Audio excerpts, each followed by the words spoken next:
On your mark, get set, go. Good morning, friends. Grace and I hope you're having a great day out there in your gardens. We're up bright and early on this gorgeous late October day. We're in my garden right now, but we're about to head over to my parents' garden where we're going to plant 8 new Hellebores and 60 gladiator Alliums. The other day, we installed that gorgeous instant hedge in front of their property, and now I want to cover the interior of that boxwood hedge with plant material so that my dad really doesn't have to worry about mulching inside the boxwood hedge at all in the years to come. Today we're planting 8 ice and roses Maddie marble Hellebores. Hellebores bloom in late winter. This particular variety has gorgeous cream and burgundy blooms, and I specifically chose this one because it has marbled foliage. A lot of Hellebores just have plain green foliage, which is gorgeous, but if you can find marbled foliage, man, seeing just that extra pop of color via the marbling and the foliage in early winter is just phenomenal. It just sparkles in the winter sunlight. So we're going to plant 8 of those today, and then next spring we're going to go back to my parents' house and plant even more Hellebores. I'm really going to just fully carpet that area. Like I said, I do not want my dad to have to mulch inside the boxwood hedge at all because that is really too much maintenance, and the whole goal of the project was less maintenance. So I think Grace is good now. She's given up on the spaghetti squash. Grace, how was the squash? Did you like it? Was it a winner or a loser? You need me to crack it open for you. The burning bush is a bright red color, and back behind me you can even see that the oak leaf hydrangea is taking on that nice burgundy hue. Let's head to my car now. We only have about 2 hours to get everything in the ground, so we need to work quickly today, but oh, I need my bulb planter first. Grace, come on. Mommy needs her bulb planter. Let's go back here and get the garden weasel. I've started to pull out all of my summer crops from the raised bed garden, and I've planted a lot of bulbs already. In this back raised bed, we have all parrot tulips for cutting. This bed is full of labellopoc tulips for cutting. This bed has daffodils and lilies, as does the bed behind it. And in this bed where you see this random mum sitting, I need to get some more soil for this bed. That's why it looks like that. That also has lilies for cutting. So I'm going lilies, lilies, lilies, tulips, tulips, and just daffodils in that one. But every bed that has lilies also has daffodil bulbs in it because that pairing worked really, really well last year. So let's grab the garden weasel.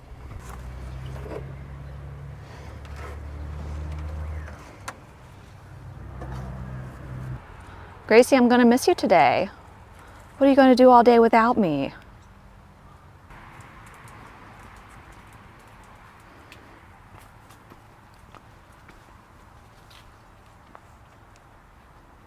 This way, Grace. Come on. You want to bring your squash? You want to bring your squash in?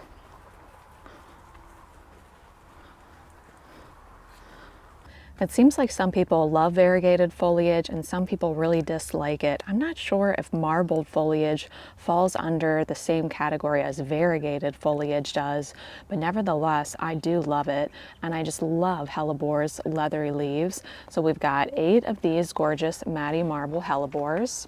And then we have 60 Alliums to plant. These are gladiator Alliums, my personal favorite Allium. They grow 35 to 45 inches tall. These bloom in late May. Even though I am planning and planting a low maintenance garden over at my parents' house, I still want them to have gorgeous blooms to look forward to all throughout the year. So in January, we'll have the beautiful instant hedge to look at. In February, March, and April, we'll have this stunning show of Hellebores on the interior, almost a secret Hellebore garden for them to enjoy. Then in May, we're going to have an amazing purple allium show. Gladiator alliums turn green in June in our area of Pennsylvania. And right around the time that that happens, my mom can either choose to cut them back or leave them green if she wants, but that's when all of those storm-proof hydrangeas are going to start to bloom. They start out a lovely white color, so they'll be white June, July, and right around August in our area is when they start to turn back to green. And she'll be able to to enjoy that lovely chartreuse green color well into this time of year, late October, until we get our first frost, which is usually mid-November in my area. Can you hear Grace? I think she's very upset that she's not coming with us to Nana's today. We'll be back soon, Grace.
Okay friends, my mic died, so I hope you can hear me okay, but I wanted to show you what we accomplished during today's video.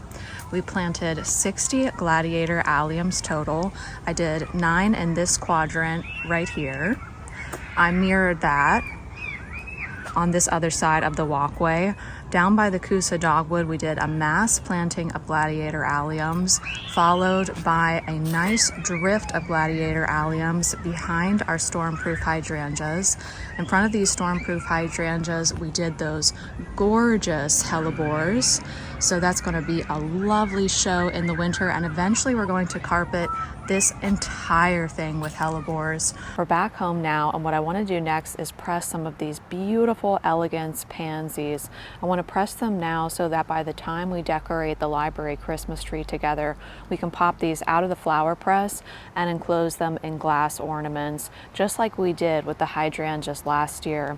This year I'm going for a Ralph Lauren Christmas in the library, and the colors that I'm going to be working with are a deep eggplant and a deep cranberry, so I think these are going to look gorgeous on the tree. Let's go ahead and pop their heads off. That sounds really disturbing. Let's pop their heads off. I've been using this press since last year and I'm really happy with it. I actually ordered another one on Amazon just because I have so many pansies to press.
While I was harvesting the pansy heads, I noticed that some of them have started to go to seed, and you can see that little seed head in the middle here. So I'm going to go through and deadhead every single bloom off these plants, rewater this planter, and then we should have an entirely new flush of blooms in about, I would say, a week and a half to 2 weeks time.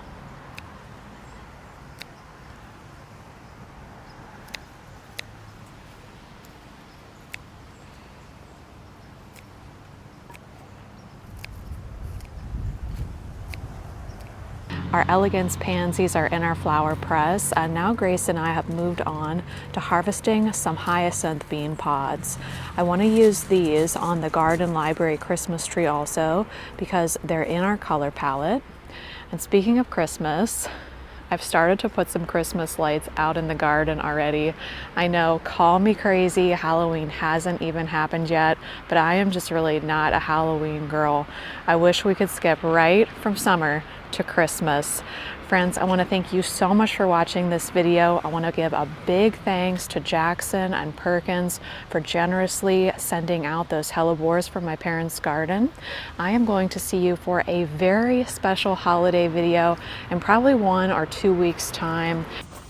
You want to bring that squash inside, Grace? Okay.